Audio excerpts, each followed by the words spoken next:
તમારું નામ? નામ ગુણવંતભાઈ હાલપરા. કઈ જગ્યાએ રહ્યો, શું બનાવજો કાકા? દેસાઈનગર રહું છું અને મસાણી સ્કૂલનો સંચાલક છું. બનાવ શું થયો? આજે 2 દિવસથી એક વ્યક્તિ બપોરે જ્યારે વાલીઓ ટિફિન દેવા આવે ત્યારે વાલીના સ્વાંગમાં આવી ગયો હતો.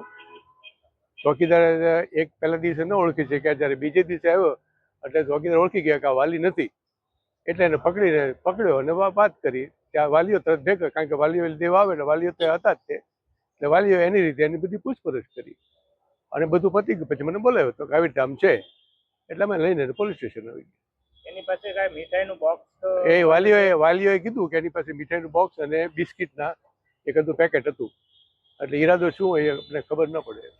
કોઈ છોકરાને ખવડાવવામાં ના, બિલકુલ નહીં. છોકરા કોઈ, કારણ કે દીકરીઓ છે અને દીકરીઓના વાલીના ટિફિન સિવાય કોઈ અડે જ નહીં, એટલે એ સવાલ જ નહોતો. અને મોટી દરેક દીકરી મોટા ઉંમરની છે, સાવ નાનીઓ નથી. આ 5મા પછીની છોકરીઓ છે.